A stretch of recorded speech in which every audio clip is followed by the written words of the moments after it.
Hello students, आप सभी का रेडियंस एकेडमी के ऑफिशियल यूट्यूब चैनल पर बहुत बहुत स्वागत है। आज के इस वीडियो में हम बात करने वाले हैं class 10th democratic politics chapter 1 power sharing के ऊपर।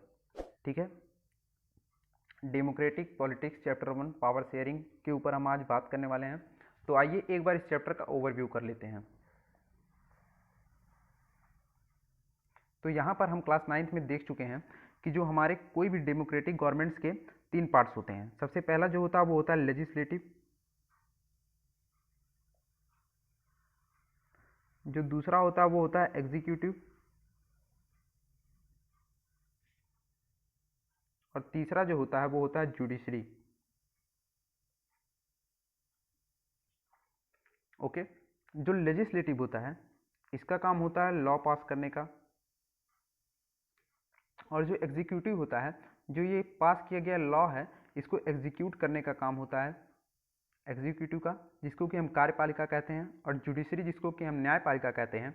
अगर इस लॉ को पास करने में किसी भी प्रकार का संघर्ष आता है, कोई भी दिक्कत आती है, परेशानी आती है, तो न्याय देने का काम न्यायपालिका करती है और इसको जुडिशरी कहा जाता है। तो ये सारी चीज़ें हम क्लास 9th में देख चुके हैं, और ये डेमोक्रेटिक गवर्नमेंट्स के मेनली तीन पार्ट्स में जो हमारी डेमोक्रेटिक गवर्नमेंट्स है वो डिवाइडेड होती है। और यहाँ पर इस चैप्टर में हम बात करेंगे कि पावर शेयरिंग क्यों और कैसे होता है, और पावर शेयरिंग का जो मतलब होता है वो हम देखेंगे। ठीक है, तो देखते हैं कि पावर शेयरिंग जो है,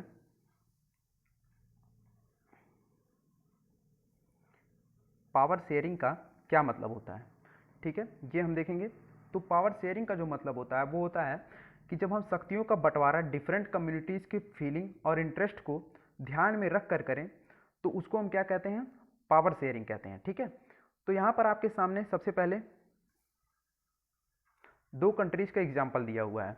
ठीक है, सबसे पहला है बेल्जियम और श्रीलंका।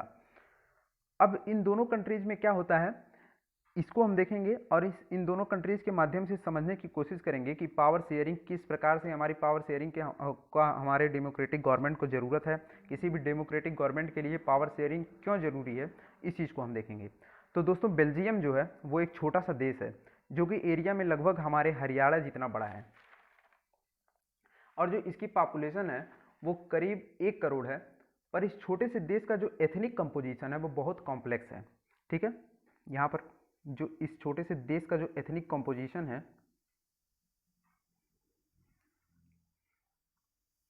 वन मिनट,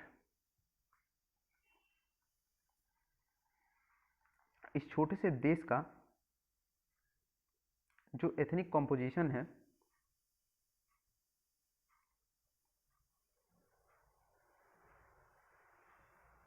वो क्या है, वो बहुत ही ज़्यादा कॉम्प्लेक्स है, बहुत ही ज़्यादा जटिल है। ठीक है, अब ये एथनिक कंपोजिशन क्या होता है इसको हम देखते हैं। तो यहाँ पर आप देख रहे होंगे एथनिक का मतलब क्या लिखा हुआ है, a social division based on A social division based on shared culture. People belonging to the same ethnic group believe in their common descent because of similarities of physical type of cultural or both. They need not always have the same religion or nationality. इसका मतलब क्या होता है कि जो ethnic का मतलब होता है वो होता है कि जब भी एक जाति के लोग अपने कल्चर और फिजिकल सिमिलरिटी होने के कारण खुद को एक ग्रुप का नाम दे देते हैं, ठीक है, तो उसको एथनिक कहा जाता है। अब यहाँ पर जरूरी नहीं है कि वो धर्म के आधार पर उस जात का विभाजन किया गया हो या नेशनलिटी के आधार पर विभाजन किया गया हो। यानी कि अगर उनका वेशभूषा, ठीक है, रंग रूप एक तरह है तो उसको वो अपनी जाति का समझ लेते हैं। ठीक है, उनका कल्चर अगर एक दूसरे से मिलता है तो वो उसको अपनी जाति का समझ लेते हैं। तो इस तरह से अलग अलग जातियों का बंटवारा है इस देश में। ठीक है, कभी कभी लैंग्वेज के हिसाब से कि भाई आपका अगर लैंग्वेज मेरे तरह है तो आप हमारी जाति के हुए। तो इस तरह से जो वहाँ का जो एथनिक कॉम्पोजिशन है, कहाँ का, बेल्जियम का, वो बहुत ही ज़्यादा जटिल है, कॉम्प्लेक्स है। ठीक है, अब कॉम्प्लेक्स होने के कारण आप देखिए कि वहाँ पर स्थिति क्या है।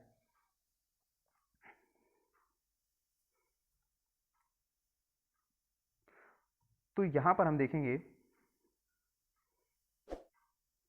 कि बेल्जियम जो है, बेल्जियम में क्या स्थिति है इस चीज़ को हम देखेंगे।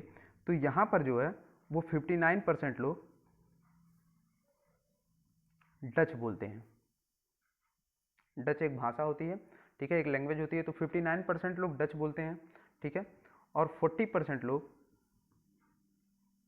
फ्रेंच बोलते हैं, और इसमें से 1% लोग जर्मन लैंग्वेज का इस्तेमाल करते हैं। ठीक है, यहाँ पर बेल्जियम में 59% लोग डच बोलते हैं टोटल कंट्री के पॉपुलेशन के, और 40% लोग फ्रेंच बोलते हैं, और 1% लोग जर्मन लैंग्वेज का इस्तेमाल करते हैं। ठीक है, और यहाँ की जो कैपिटल सिटी है, कैपिटल यानी कि राजधानी जो है यहाँ की बेल्जियम की, वो है ब्रसल्स। यहाँ पर क्या होता है, यहाँ पर 80% लोग फ्रेंच बोलते हैं, 80% लोग फ्रेंच बोलते हैं। ठीक है, और 20% लोग डच बोलते हैं। ठीक है, तो अब क्या होता है कि यहाँ पर आप देख सकते हैं जो कंट्री में मेजॉरिटी है बोलने वालों की, वो डच है, यानी कि डच वाले ज़्यादा हैं 59% पूरे कंट्री में। ठीक है, और जो यहाँ का कैपिटल है वहाँ पर जो मेजॉरिटी है वो है फ्रेंच वालों का। ठीक है, और ये जो फ्रेंच समुदाय है वहाँ का, वो बहुत ही ज़्यादा धनी था। ठीक है, और बहुत ही ज़्यादा वहाँ पे समृद्ध था जो फ्रेंच कम्युनिटी थी। ठीक है, डच कम्युनिटी के मुकाबले वो बहुत ही ज़्यादा समृद्ध थे और उनका विकास बहुत तेज़ी से हो रहा था। तो अब आप सोचिए कि जो माइनॉरिटी है फ्रेंच कम्युनिटी, वो एक रिच कम्युनिटी है। ठीक है, तो डच कम्युनिटी को क्या हुआ कि उनको जब ये समझ में आया कि हमारा भाई आर्थिक विकास और जो शैक्षिक विकास है वो इनसे कम है। ठीक है, और जब वो उनको कम नज़र आने लगा, तो यहाँ पर क्या होता है, सॉरी,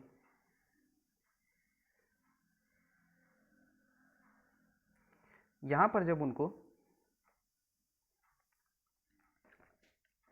ये नज़र आने लगता है कि जो उनका शैक्षिक विकास है और जो उनका आर्थिक विकास है वो हमसे ज़्यादा है, तो उन्हें इस चीज़ का जब एहसास होता है तो वो क्या करते हैं, वहाँ पर मांग करते हैं कि हमारा जो है हमारे लैंग्वेज को बढ़ा दिया जाए, हमारे कम्युनिटी को बढ़ावा दिया जाए। तो इस प्रकार से आप देख सकते हैं कि उनके बीच में एक टेंशन क्रिएट हो जाएगा। ठीक है, एक कॉन्फ्लिक्ट क्रिएट हो जाता है, क्योंकि आप देखिए जो माइनॉरिटी वाले लोग हैं, जो फ्रेंच बोलने वाले लोग हैं, वो क्या हैं, कम है, लेकिन वो समृद्ध है और उनका विकास बहुत तेज़ी के साथ हो रहा है। और जबकि डच वाले जो लोग हैं वो उतना ज़्यादा पढ़े लिखे लोग नहीं हैं, उतना ज़्यादा समृद्ध नहीं है। तो इसके वजह से उन दोनों के बीच में क्या होगा, कॉन्फ्लिक्ट होगा। ठीक है, और उस कॉन्फ्लिक्ट के वजह से यहाँ पर बहुत सारी प्रॉब्लम्स आएंगी। तो इस चीज़ को हम देखेंगे इस चैप्टर में, और इसी चीज़ को हम तुलना करके एक बार देखते हैं श्रीलंका का। ठीक है, यहाँ पे लिखा हुआ है, let us compare this to situation in another country. Sri Lanka is an island nation just a few kilometers of the southern coast of the Tamil Nadu. It has about 2 crore people, about the same as in Haryana. Like other nations in South Asia region, Sri Lanka has a diverse population. The major social groups are the Sinhala speakers and the Tamil speakers 18%. Among Tamils, there are two subgroups, Tamil natives of the country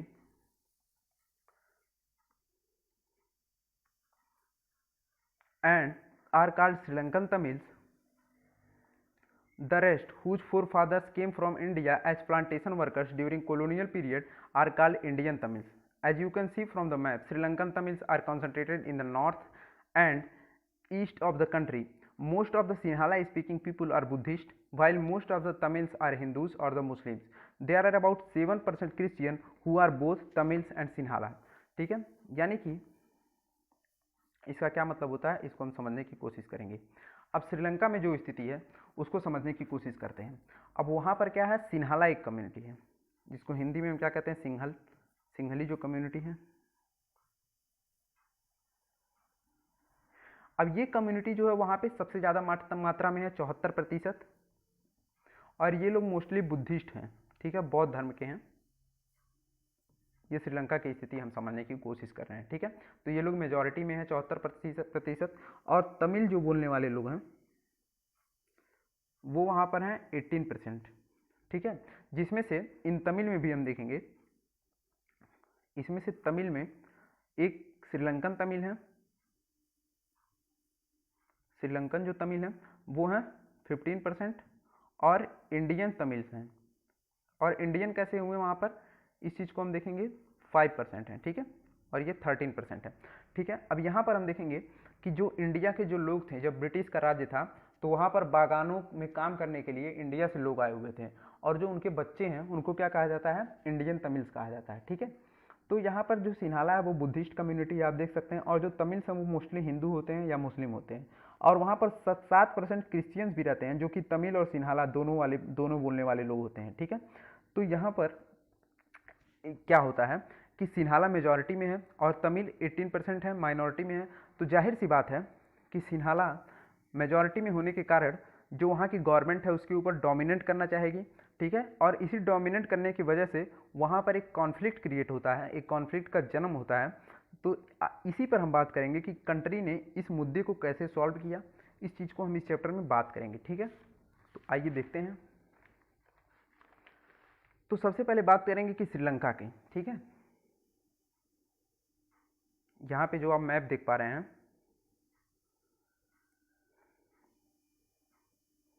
ये Belgium का map है। ठीक है, ये Belgium का map है, और यहाँ पर आप देख पा रहे हैं कि जो डच स्पीकिंग है वो ये वाला रीजन जो है वो आपका डच स्पीकिंग वाले हैं। ठीक है, और ये रीजन है वो आपके फ्रेंच स्पीकिंग वाले हैं, और जो 1% ये हैं वो आपके जर्मन हैं। ठीक है, ये है। तो ये आपका मैप है बेल्जियम का, और इसी तरह से श्रीलंका का मैप देखेंगे।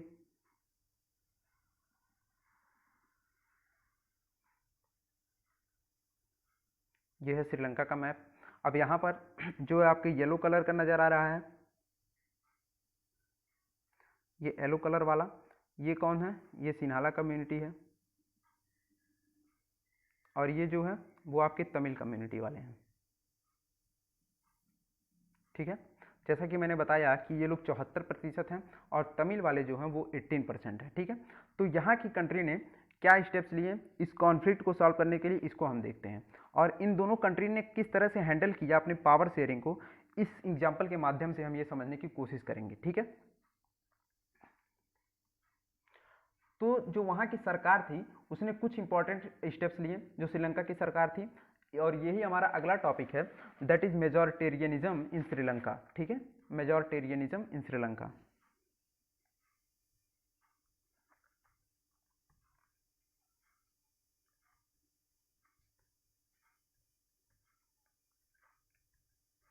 इन श्रीलंका। ठीक है, अब यहाँ पर हम देखेंगे कि क्या हुआ, वहाँ की जो सरकार ने कुछ स्टेप्स लिए। सबसे पहला स्टेप्स क्या लिया कि 1956 में एक एक्ट पास किया। ठीक है, जो सबसे पहला स्टेप्स किया वो क्या किया कि 1956 में एक एक्ट पास किया जिसके अंदर इंग्लिश को रिप्लेस कर दिया गया। ठीक है, जो इंग्लिश वहाँ की कॉमन लैंग्वेज थी उसको रिप्लेस करके सिन्हाला को राजभाषा बनाने का मांग किया गया। ठीक है, जो सिंघल थे उस सिंघली भाषा को जो है वो राजभाषा बनाने का मांग कर दिया गया। ठीक है, 1956 में ये एक्ट लागू किया गया, और वहाँ की जो गवर्नमेंट ने वहाँ के यूनिवर्सिटीज़ और कॉलेज और सरकारी नौकरियों के अंदर जो सिन्हाला कम्युनिटी थी उसको प्रायोरिटी देना शुरू कर दिया। ठीक है, सॉरी, तो यहाँ पर वहाँ की जो गवर्नमेंट थी उसने सिन्हाला कम्युनिटीज़ को वहाँ पे प्राइवेट नौकरियों में, ठीक है, सरकारी नौकरियों में और यूनिवर्सिटीज़ में, कॉलेज वगैरह के अंदर प्रायोरिटी देना शुरू कर दिया। प्राथमिकता जो है वो सिन्हाला कम्युनिटी को दी जाने लगी। तीसरी चीज़ वहाँ की सरकार ने क्या की, वहाँ की सरकार ने जो तीसरी चीज़ की वो थी कि वहाँ पे बौद्ध मत को बढ़ावा देना शुरू कर दिया गया। ठीक है, जो वहाँ की बुद्धिस्ट कम्युनिटी थी वहाँ की मत को बढ़ावा देना शुरू किया कि सरकार के प्रति अगर कोई मत रख रहे हैं तो तमिल के बजाय उनकी मतों को ज़्यादा स्वीकार किया जाने लगा। ठीक है, तो इससे क्या होगा आप देख सकते हैं, मेजॉरिटी में होने की वजह से सिन्हाला कम्युनिटी का जो डोमिनेंस था, ठीक है, जो सिन्हाला कम्युनिटी जो मेजॉरिटी में थी, मेजॉरिटी यानी कि बहुमत में होने की वजह से इसका निश्चित सी, एक मिनट, अब यहाँ पर हम देखते हैं चार्ट। ठीक है, जो सिन्हाला कम्युनिटीज़ हैं वो मेजॉरिटी में होने की वजह से डोमिनेंस बनाना चाहेगी गवर्नमेंट के ऊपर। ठीक है, और इसी मेजॉरिटी में होने की वजह से जब डोमिनेंस बनाया तो वहाँ की गवर्नमेंट ने कुछ स्टेप्स लिए, हमने देखा 4 स्टेप्स लिए। सबसे पहला स्टेप क्या लिया कि 1956 में एक एक्ट पास किया गया कि भाई इंग्लिश को जो है रिप्लेस कर दिया जाए और सिन्हाला लैंग्वेज को राजभाषा बना दिया जाए। दूसरा जो सबसे पहला उन्होंने लिया कि गवर्नमेंट और यूनिवर्सिटीज़ के अंदर कॉलेज में नौकरियों सरकारी नौकरियों के अंदर जो है प्रायोरिटी देना शुरू कर दिया गया सिंगल कम्युनिटी को, ठीक है। और तीसरा जो लिया कि वहाँ पर जो है बौद्ध मत को ज़्यादा बढ़ावा देने लगा गया, ठीक है। तो ये सारी चीज़ें आप देख सकते हैं कि इन सारी चीज़ें जब ये सारी चीज़ें होंगी तो वहाँ के जो तमिल कम्युनिटी के लोग हैं उन्हें जाहिर सी बात है कि भाई उन्हें अच्छा नहीं लगेगा, ठीक है। उन्हें लगेगा कि सारी सुविधाएं, सारी सुख सुविधाएं, सारे बेनिफिट्स सिन्हाला कम्युनिटी को मिल जा रहे हैं। तो इसके वजह से उन्हें लगा कि बौद्ध जो है वो हमारे प्रति भाई असंवेदनशील हैं और उन्हें बेगानेपन का एहसास होने लगा, ठीक है। तो श्रीलंकाई तमिलों ने क्या किया, राजनीतिक पार्टियां बना ली, ठीक है।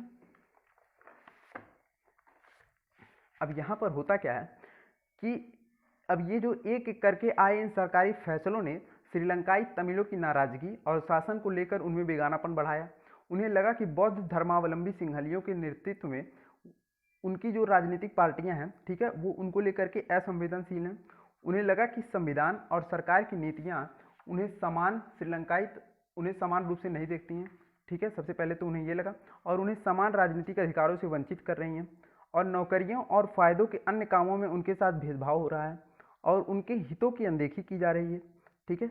तो परिणाम यह हुआ कि तमिल और सिंहली समुदाय के संबंध बिगड़ते चले गए, और लगातार बिगड़ते की वजह से क्या हुआ, वहाँ पर गृह युद्ध जैसी स्थिति बन गई, ठीक है। और वहाँ पर क्या होता है कि 1980 के दशक तक जो है वहाँ पर अनेक राजनीतिक संगठन बन जाते हैं, ठीक है। 1980 तक वहाँ पर अनेक पॉलिटिकल पार्टीज का निर्माण होता है और वो ये मांग करते हैं कि हमारे इलाके में जो है राजभाषा वो तमिल को बनाया जाए, ठीक है। जिसके कारण यहाँ पर उनके बीच में एक स्थिति बन जाती है, ठीक है, जिसको हम कहते हैं सिविल वार यानी कि गृह युद्ध की स्थिति बन गई, ठीक है।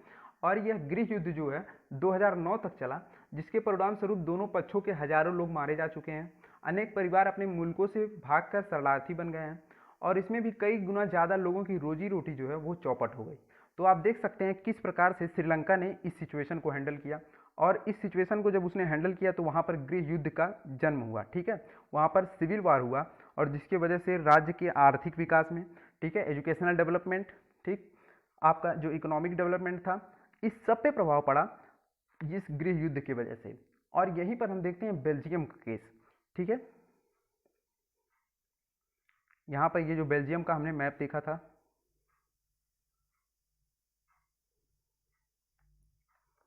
जो कि अगला टॉपिक है हमारा, ये मैं आपको पढ़ करके नहीं बता रहा हूँ, मैं आपको ऐसे ही बता दे रहा हूँ जो टॉपिक का बेसिक है, ठीक है।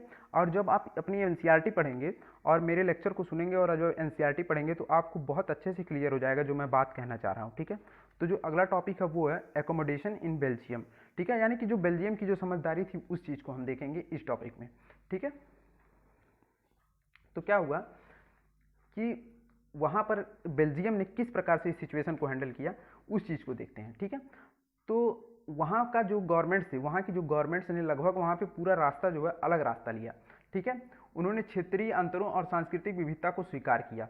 सबसे पहली चीज़ वहाँ पे, यहाँ पे लिखा हुआ है, आप देख सकते हैं, they recognize the existence of regional differences and cultural diversity, यानी कि वहाँ पर जो विभिन्नताएं थी उसको उन्होंने स्वीकार किया। और भाई ये फैसला लिया 1970 से 1993 के बीच उनके संविधान में कुछ संशोधन हुए, चार संशोधन हुए 4 बार, और ये इसको मद्देनजर रखते हुए वो संशोधन किए गए कि भाई किसी को हमारे कंट्री में बेगानापन ना लगे और हमारी कंट्री एक तरह से शांति प्रिय होकर सर्वाइव कर सके, हमारा कॉन्स्टिट्यूशन जो है बना रहे, उस चीज़ को हम देखेंगे इस टॉपिक में, ठीक है। तो इस केस को हम देखते हैं कि बेल्जियम ने क्या किया। तो 1970 और 1993 के बीच में उन्होंने अपने संविधान में 4 संशोधन सिर्फ इस बात के लिए किए कि देश में रहने वाले किसी भी आदमी को बेगानेपन का एहसास ना हो और सभी मिलजुल कर रह सकें। उन्होंने इसके लिए जो व्यवस्था की वह बहुत ही कल्पनाशील है तथा कोई और देश ऐसा नहीं कर पाया है, ठीक है। अब इस चीज़ को हम देखते हैं कि उन्होंने क्या क्या फैसले लिए, ठीक। तो आइए समझने की कोशिश करेंगे कि बेल्जियम ने सबसे पहले तो 4 फैसले लिए, ठीक है। सबसे पहला जो फैसला लिया वो था equal number of ministers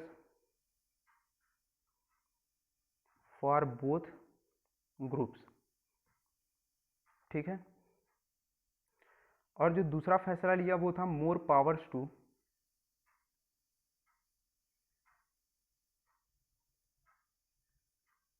state government, ठीक है। सब जो सबसे पहला फैसला लिया वो क्या था, equal number of ministers for both the groups, और जो दूसरा फैसला लिया वो था मोर powers to state government.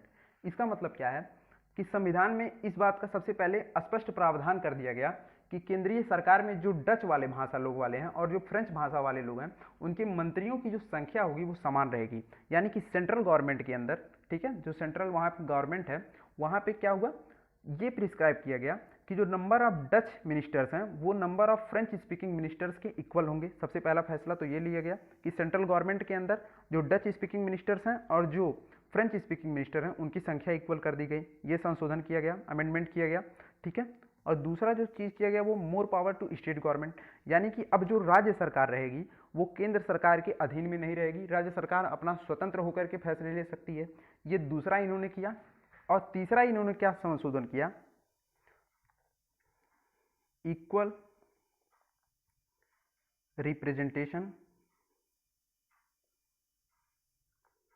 At the state and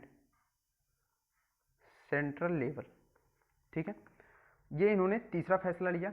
इसके तहत क्या होगा कि एक सेपरेट गवर्नमेंट बनाया गया ब्रुसेल्स में, ठीक है, जिनमें जो दोनों कम्युनिटीज थे उनका इक्वल प्रतिनिधित्व था, ठीक है, इक्वल रिप्रेजेंटेशन था। और इस चीज़ को फ्रेंच वालों ने जो है एक्सेप्ट किया, ठीक है, और डच कम्युनिटी भी इसको एक्सेप्ट किया, ठीक है। तो इन दोनों के एक्सेप्टेंस से क्या हुआ कि वहाँ पर ये लाया गया कि यहाँ पे सेपरेट गवर्नमेंट बनाई गई जो वहाँ का कैपिटल था ब्रुसेल्स में, और यहाँ पे जो दोनों कम्युनिटीज़ थे उनके पार्टीज के इक्वल रिप्रेजेंटेशन वहाँ पे किए गए, ठीक है। और जो चौथा संशोधन किया गया, अमेंडमेंट लाया गया, वो था formation of community government,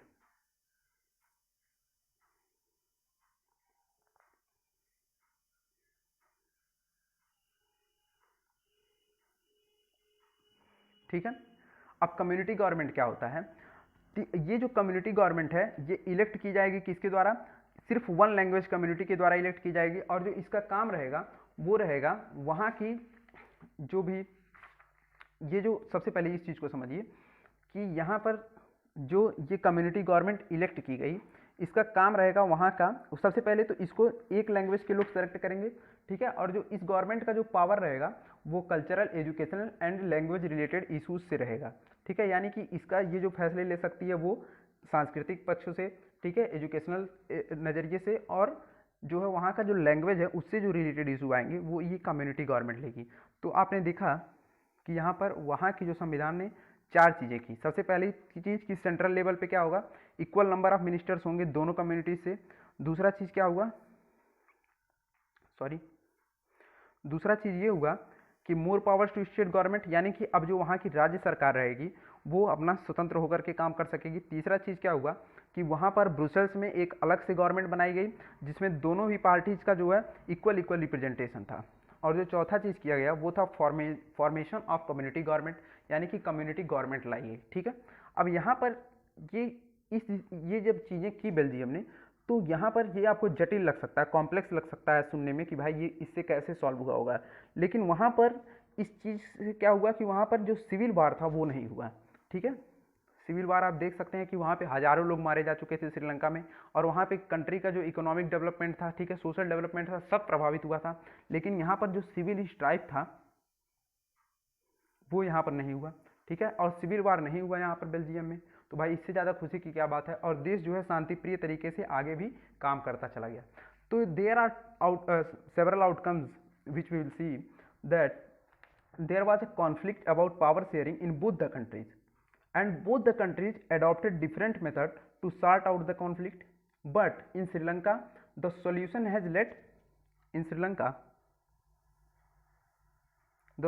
has led to a civil war,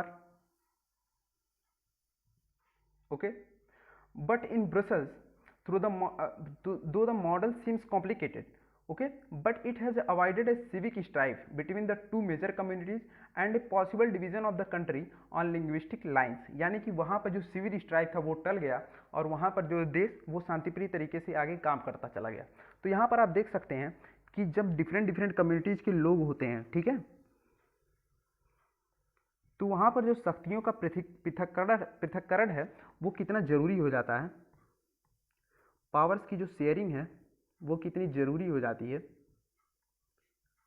और ये पावर शेयरिंग जो होता है ये एक स्पिरिट होता है डेमोक्रेसी का, ठीक है। अगर डेमोक्रेसी का मतलब यही होता है कि शक्ति जो है किसी एक आदमी के हाथ में ना हो, बल्कि शक्तियों का स्पष्ट बंटवारा हो, ठीक है, पावर्स का स्पष्ट रूप से बंटवारा हो।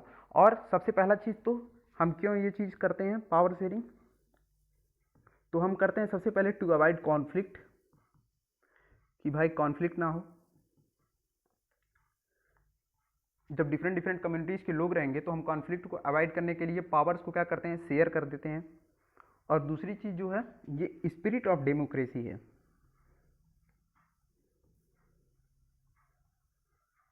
ठीक है, लोकतंत्र की ये आत्मा के रूप में है, ठीक है।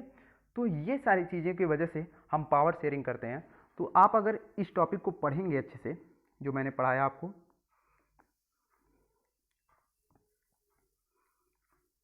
सॉरी,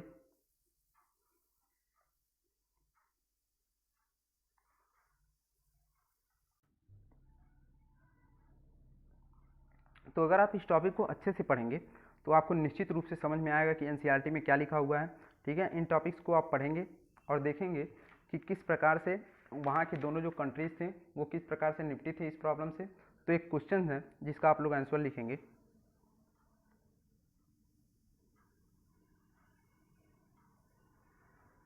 ठीक है।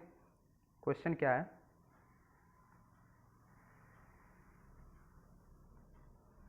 क्वेश्चन है how did Belgium leaders solve the power sharing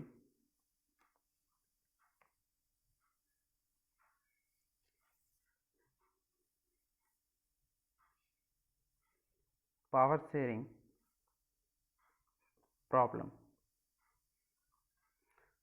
तो आप लोग इस क्वेश्चन को सोचेंगे, ठीक है, कि कैसे वहाँ के जो बेल्जियन के लीडर्स थे उन्होंने किस प्रकार से पावर शेयरिंग के प्रॉब्लम को सॉल्व किया, और इस चीज़ का आप लोग उत्तर अपने किताब से देख करके और उसको समझ करके लिखेंगे। तो थैंक यू वेरी मच। बाकी का हम जो अगला टॉपिक है वो नेक्स्ट वीडियो में देखेंगे। बहुत बहुत धन्यवाद।